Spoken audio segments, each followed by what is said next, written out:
Hello student, तो अभी हम डिस्कस करेंगे एक्सरसाइज क्वेश्चंस जितने भी हैं आपके रिफ्रैक्शन ऑफ लाइट का, महाराष्ट्र बोर्ड का रिफ्रैक्शन ऑफ लाइट का जो भी एक्सरसाइज क्वेश्चंस है वो पूरा डिस्कस करेंगे। और जो मैं आपको वीडियो पढ़ा चुका हूं, देखो कुछ चीजें तो ऐसी हैं जो क्या है भाई, जैसे क्वेश्चन नंबर 1 2 3 4 अगर देखा जाए तो ये सब पूरा हमने थ्योरेटिकल पार्ट लिया हुआ है, अच्छे से वीडियो नंबर 1 2 3 करके पूरा डिटेल्ड में लिया हुआ है, तो उसका पूरा एक एक पार्ट आपको समझ में आ जाएगा। तो जो बातें वहां रहेंगी मैं आपको बता दूंगा, यहां पे डिटेल में पूरा बताने की, टाइम पास करने की जरूरत नहीं रहेगी। और यहां पे जो न्यूमेरिकल है, ये जो सॉल्व न्यूमेरिकल, इसको मैं बताऊंगा, ठीक है। तो सब कुछ एक बार ऊपर जाएंगे, पूरा क्लियर करेंगे, लेकिन बहुत डिटेल में जाने के लिए आप प्लेलिस्ट में जाओ और रिफ्रैक्शन ऑफ लाइट डालो महाराष्ट्र बोर्ड, ठीक है, आपको समझ में आ जाएगा। साग 21 में हर चीज मिलने वाला, हर चीज का इलाज मिलेगा, है कि नहीं। तो नेक्स्ट देखते हैं भाई, चलो स्टार्ट करते हैं। Question number 1, fill in the blank and explain the complete sentences. तो पहला क्या है भाई, refractive index depends on the, क्या है भाई, लाइट डॉट लाइट। तो क्या है भाई, रिफ्रैक्टिव इंडेक्स किस चीज पर डिपेंड करता है भाई, स्पीड ऑफ लाइट पर। तो रिफ्रैक्टिव इंडेक्स जो डिपेंड करता है वो किस पर डिपेंड करता है, स्पीड ऑफ लाइट पर। स्पीड ऑफ लाइट अगर चेंज होगा तो रिफ्रैक्टिव इंडेक्स भी चेंज होगा। स्पीड ऑफ लाइट अगर कम होगा तो समझ जाओ रिफ्रैक्टिव इंडेक्स ज्यादा होगा। रिफ्रैक्टिव इंडेक्स ज्यादा होने का मतलब समझ लो कोई भी चीज बहुत गाढ़ी है, ये मैं आपको बता दूं समझाने के लिए। तो मैंने आपको बहुत डिटेल में बताया है रिफ्रैक्शन ऑफ लाइट, और उसका 58 मिनट का वीडियो है यार, अच्छे से देख लो उसको जाकर डिटेल में, सब कुछ मिल जाएगा, फार्मूला से लेकर सारा चीज, ठीक है। तो अभी क्या है भाई, next, the change in of light rays which going from one medium to another medium is called refraction। तो क्या है भाई, क्या चेंज इन, वहां पे चेंज इन क्या है बताओ ना, सिंपल डायरेक्शन ना यार, और क्या, the change in direction of light rays while going from one medium to another medium is called refraction। तो चेंज इन डायरेक्शन मतलब जहां से जा रहा था वहां पे ना जाकर मुड़ जाना, that is called what, refraction. और क्या, या bending of light from, bending of light, अगर एक लाइट जब दूसरी जगह दूसरी मीडियम से जाती है तो अपने रास्ते से भटक जाती है, उस भटकने का हम रिफ्रैक्शन ऑफ लाइट है, ठीक है भाई। Question number 2, prove the following statement. If the angle of incidence and angle of emergence of a light ray falling on a glass slab are I and E respectively, prove I is equal to E. तो ये करना है भाई, आपको prove करना है कि जो आई होता है वो ई के बराबर होता है। तो मैंने इसका डिटेल में पूरा क्या किया भाई, डिस्पर्शन ऑफ लाइट प्रिज्म में ये सारा चीज मैंने बताया कि जो आई होता है वो ई के बराबर होता है। रेनबो जो होती है कंबाइंड इफेक्ट होता है refraction, dispersion and total internal reflection का। सही बात है, ये थोड़ा सा अच्छा है समझने के लिए कि रेनबो जो होता है वो क्या होता है, रिफ्रैक्शन भी होता है रेनबो के अंदर, डिस्पर्शन भी होता है और टोटल इंटरनल रिफ्लेक्शन भी होता है। सही बात है भाई, आपको मैं समझा दूं पहले कि रेनबो के अंदर, अब आप देखो ये टॉपिक तीनों पढ़ना पड़ेगा, और हमने बताओ, मैं आपको बताऊं, ये जाकर रिफ्लेक्शन ऑफ लाइट में आप देखोगे ये मैंने तीनों टॉपिक को अलग से पढ़ाया हुआ है।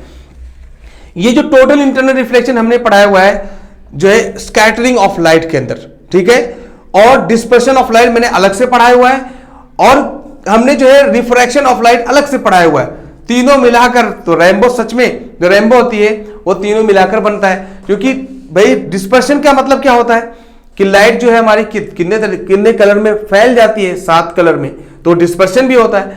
और चूंकि पानी के अंदर, वाटर बबल के अंदर क्या होता है, टोटल इंटरनल रिफ्लेक्शन, लाइट जैसे जाती है एक एंगल होता है जिसको हम लोग क्रिटिकल एंगल बोलते हैं। तो वो ऐसा एंगल होता है कि जिस पर क्या होता है, लाइट क्या होती है, जस्ट क्रिटिकल एंगल से जैसे लाइट हम क्या करते हैं, जैसे एंगल ज्यादा करते हैं, फौरन पूरी लाइट क्या होती है, जो है रिफ्लेक्ट होके वापस आपकी आंखों में चली जाती है, जिसको हम लोग क्या बोलते हैं, सिंपल सा टोटल इंटरनल रिफ्लेक्शन। तो टोटल इंटरनल रिफ्लेक्शन मैंने बहुत डिटेल में बताया है, उसका प्रैक्टिकल भी बताया है, लेकिन टोटल इंटरनल रिफ्लेक्शन मतलब ये समझो कि जब रिफ्रैक्शन के अंदर रिफ्लेक्शन होने लगे, मतलब किसी चीज को देखो आप आर पार, उसके बाद वो चीज रिफ्लेक्ट होके आने लगे, जैसे मिराज भी उसका एग्जांपल है, तो रिफ्रैक्शन उसको बोलते हैं। तो मैंने डिटेल में इसको बताया हुआ है। तो रिफ्रैक्शन भी होता है, टोटल इंटरनल रिफ्लेक्शन भी होता है, और डिस्पर्शन भी होता है रेनबो के अंदर। तो ये अच्छा है। उसके बाद what is the reason of twinkling star. तो ट्विंकलिंग स्टार का क्या रीजन होता है, मैंने उसको डिटेल में बताया हुआ है भाई कि ट्विंकलिंग ऑफ स्टार क्यों होते हैं, स्टार क्यों ट्विंकल करते हैं, ये जो लाइट जहां पे होती है वहां पे क्यों नहीं होती है, जो स्टार जहां पे होता है क्या एक्चुअल में वहां होता है, जो सन जो सुबह जो निकलता है सनराइज जो होता है तो आपको पहले ही पता चल जाता है, हालांकि वो निकला ही नहीं होता है, ऐसा क्यों होता है? तो सनराइज जो एडवांस में होता है, सन डिले जो है, सन सेट जो है डिले में होता है, डिले हो जाता है, ऐसा क्यों होता है, 2 मिनट का फासला क्यों हो जाता है, तो ये सब मैंने डिटेल में बताया हुआ है। ठीक है, तो ये सब सारी चीज हम क्या करेंगे, आप dispersion of light, scattering of light, refraction, atmospheric refraction, तो एटमॉस्फेरिक रिफ्रैक्शन के अंदर ये मैंने बताया हुआ है। ठीक है, तो स्टार्स क्या लिखा है भाई, explosion occurrings in stars from time to time, तो एक्सप्लोजन क्यों होता है, ठीक है, absorption of light from the earth atmosphere, motion of stars, ठीक है, reflection of light, refraction, dispersion, absorption, ये सारा चीज हमने क्या किया है, नॉर्मल लेक्चर में डिस्कस किया हुआ है, तो उसको आप एक बार देख लेना। ठीक है, नेक्स्ट हम लोग स्टार्ट करते हैं। यहां पे जो क्वेश्चन है भाई ये सी, जो न्यूमेरिकल पार्ट है, हमारा जो टारगेट है वो न्यूमेरिकल पार्ट है, क्योंकि थ्योरेटिकल तो पूरा डिटेल में बताया हुआ है। तो if the refractive index of glass with respect to air is 3/2, what is the refractive index of air with respect to glass? अब ये अच्छा है, ये क्वेश्चन ऐसे पढ़ने के लिए नॉर्मल सिंपल सा क्या बोला है। सबसे पहली बात, अब यहां पे जो 3 क्वेश्चन है मैं आपको बता दूं, जो सॉल्व एग्जांपल मैं जा रहा हूं बताना, 2 ही क्वेश्चन है, उसको खत्म कर दे रहा हूं। तो मैं सबसे पहले कुछ रिफ्रैक्टिव इंडेक्स मैंने अच्छे से पढ़ाया हुआ है, लेकिन यहां पे बता दूं कि रिफ्रैक्टिव इंडेक्स क्या होता है भाई। सिंपल देखो, जो रिफ्रैक्टिव इंडेक्स है उसको एन से डिनोट करते हैं भाई, रिफ्रैक्टिव इंडेक्स को हम लोग स्मॉल एन से डिनोट करते हैं। और रिफ्रैक्टिव इंडेक्स जो होता है वो speed of light to the speed of light in vacuum to the speed of light in any medium होता है। याद रखना, ये बात मैंने बहुत डिटेल में बताया वहां पर 58 मिनट में, तो आपको जाहिर सी बात है यहाँ पे ऊपर ऊपर थोड़ा बताएंगे, समझ में आएगा, नहीं तो लेक्चर जाके देख लो। तो रिफ्रैक्टिव इंडेक्स क्या होता है, इसको हम लोग बोलते हैं बेटा एब्सोल्यूट रिफ्रैक्टिव इंडेक्स। और ये एब्सोल्यूट रिफ्रैक्टिव इंडेक्स क्या होता है भाई, speed of light in vacuum to the speed of light in any medium. याद रखना, स्पीड ऑफ लाइट जो वैक्यूम के अंदर होता है वो 3 लाख किलोमीटर पर सेकेंड होता है, मतलब 3 × 10⁸ मीटर पर सेकेंड होता है। तो ये होता है 3 × 10⁸ मीटर पर सेकेंड, ये फिक्स होता है। और ये आप कहीं हवा में जा रहे हो, पानी में जा रहे हो, केरोसिन में जा रहे हो, गिलास के अंदर जा रहे हो, जैसे जैसे आप बदलोगे जगह वैसे वैसे ये चेंज होता जाएगा। जैसे जैसे भाई कोई भी चीज ज्यादा सॉलिड ऑब्जेक्ट रहेगा, ठीक है, उसके अंदर स्पीड लाइट की कम हो जाएगी।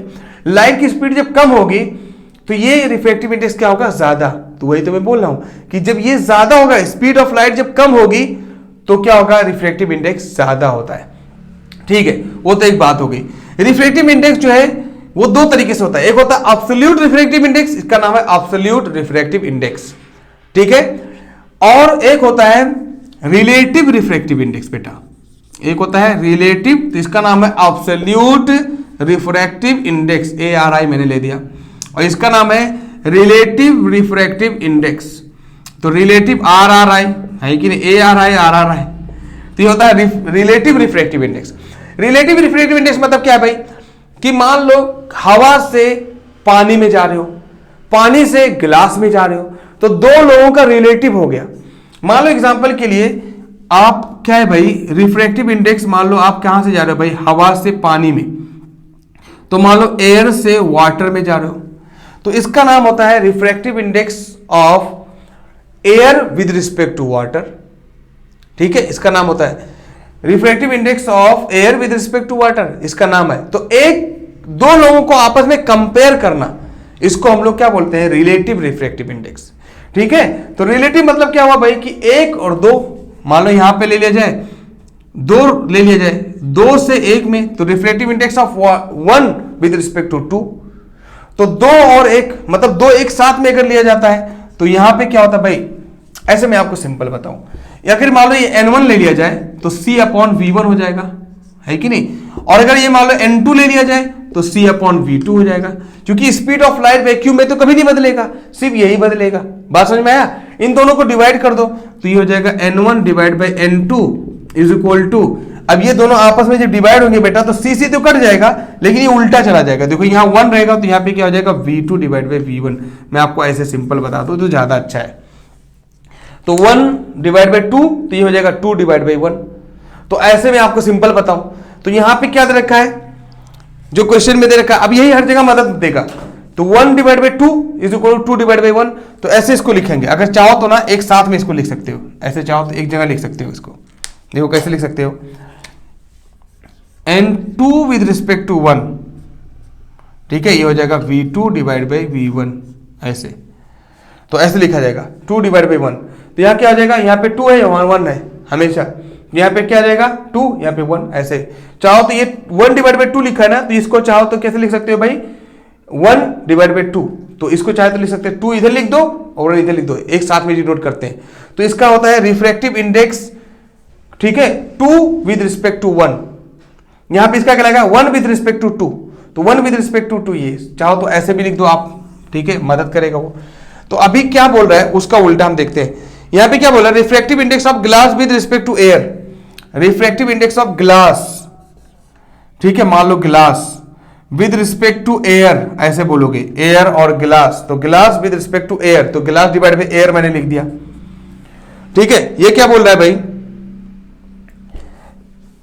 तो यहां पे क्या दे रखा है, ये दे रखा है 3/2, 3/2। तो कह रहा है refractive index of air with respect to glass. तो कह रहा है air with respect to glass क्या हो जाएगा, पलट दो भाई, एयर डिवाइड बाई ग्लास कितना हो जाएगा, तो एयर डिवाइड बाई ग्लास हो जाएगा 2/3। और क्या आंसर, बात समझ में है ना। तो वही चीज पूछा हुआ है, इसलिए मैं बोल रहा हूं कि इसको समझ जाओ। तो इसको रिलेटिव बोलते हैं, 1 विद रिस्पेक्ट टू 2। तो ये भी क्या है, glass with respect to air, तो air with respect to glass, तो उल्टा हो जाएगा, आंसर आ गया। और क्या, कुछ नहीं, टेंशन खत्म, ठीक है, ऐसे रहेगा। इसलिए मैंने इसको थोड़ा सा बता दिया आपको। कभी कभी क्या होता है, इनको एक साथ में लिखा जाता है, मतलब ऐसे लिख देते हैं एन, ये ग्लास और एयर है, तो यहां पे क्या लिख देते हैं भाई, ग्लास और ये एयर, ठीक है। तो चाहो तो ऐसे भी लिख दो, ऐसे यहां पे रहेगा ग्लास, तो यहां पे क्या रहेगा भाई, यहां पे ग्लास रहेगा, यहां पे एयर रहेगा, तो air with respect to glass या glass with respect to air. तो ऐसे इसको अगर देखा जाए तो हमेशा क्या रहेगा भाई, ये जो नीचे वाला रहेगा, नीचे यहां पे अगर यहां पे देखा जाए ना, यहां पे glass with respect to air, यहां पे क्या हो जाएगा, यहां पे एयर हो जाएगा, यहां पे ग्लास हो जाएगा। तो चाहो तो एक साथ में भी डिनोट कर दो, चाहे तो ऐसे ऐसे कर लो।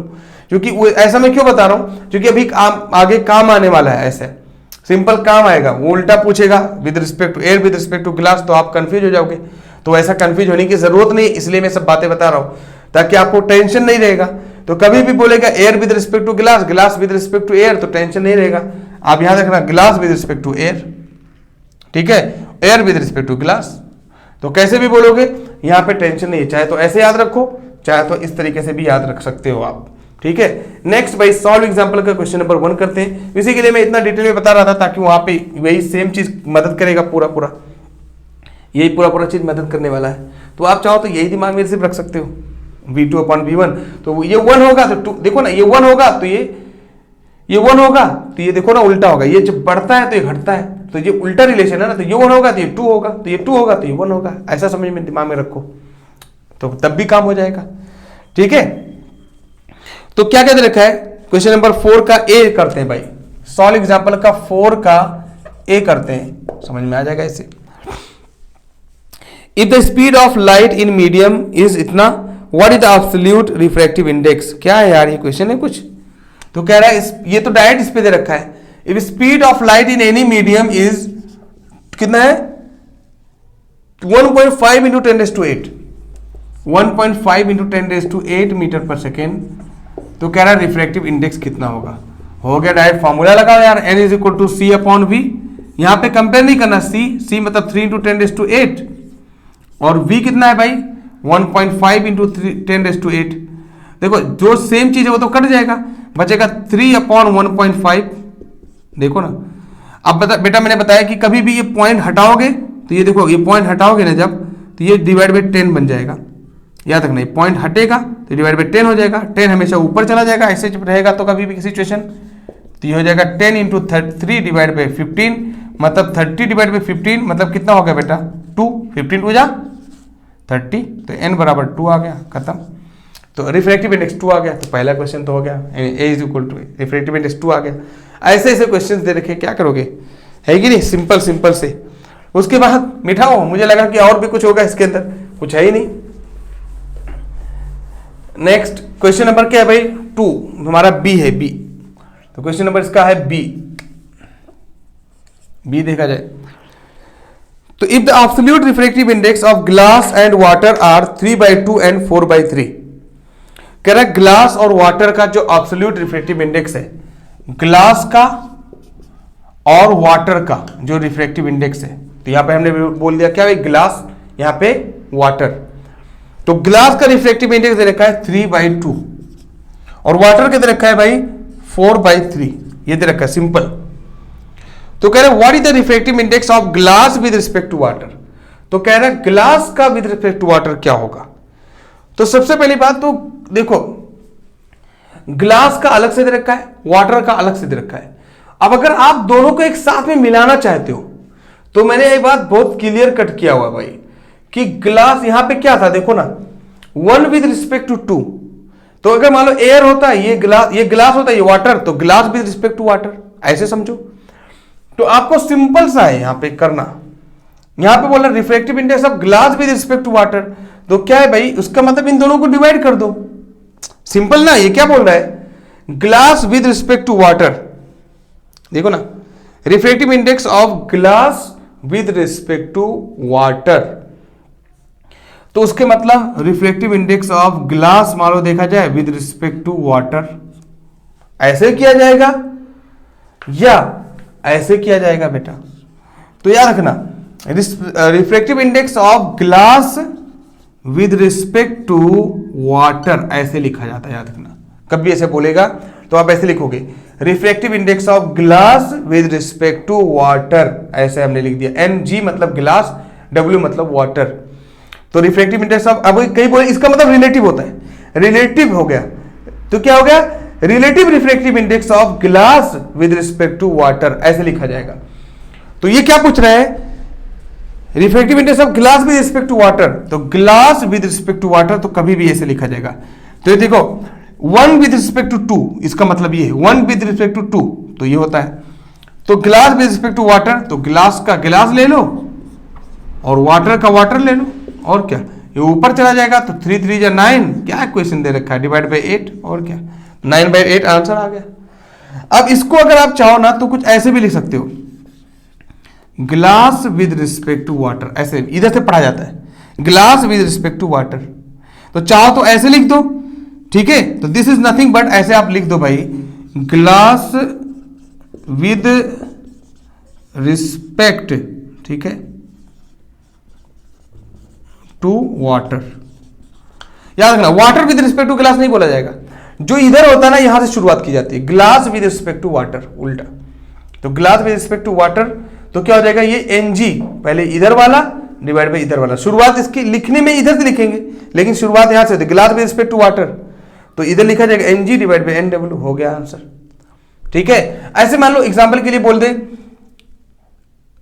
Air with respect to glass, तो मान लो air with respect to glass, तो अब देखो glass with respect to with respect to water, तो ऐसे, तो air with respect to glass, तो यहां पे एयर रहेगा और यहां पे ग्लास रहेगा, याद रखना, air with respect to glass, तो ऐसे लिखा रहेगा। तो एयर तो यहां पे रहेगा Na डिवाइड बाय Ng, ऐसे। लेकिन अगर मैं बोल दूं glass with respect to air, तो कभी भी ग्लास यहां पे रहेगा, विद रिस्पेक्ट टू एयर इधर रहेगा। तो glass with respect to air, तो ऐसा लिखा रहेगा, तो ये लिखा रहेगा Ng डिवाइड बाय Na।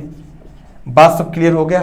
तो कभी भी रिस्पेक्ट टू, इसका मतलब होता है रिस्पेक्ट, तो कभी पहले इसका फिर ये बोलोगे, ये है glass with respect to air. कभी अक्सर लोग गलती क्या करेंगे, air with respect to glass, हो सकता है मैं ही कई बार गलती बोल दिया हूं। तो यहां पे देखो, यहां पे तो क्लियर है 1 विद रिस्पेक्ट टू 2, लेकिन अगर इसको एक साथ में लिखना हो तो कैसे लिखोगे भाई, तो 1 विद रिस्पेक्ट टू 2 मतलब क्या, 1 विद रिस्पेक्ट टू 2 ऐसे लिखा जाएगा, ठीक है, ऐसे लिखा जाएगा 1 विद रिस्पेक्ट टू 2, ठीक है, ये ऐसा लिखा हुआ है। क्लियर हुआ, तो ये बस खत्म हो गया, और क्या, 2 ही क्वेश्चन था इसमें, क्या पता है, बाकी तो सब सिलेबस में पूरा थ्योरेटिकली पढ़ाया हुआ है डिटेल में। फिर मिलेंगे नेक्स्ट लेक्चर में।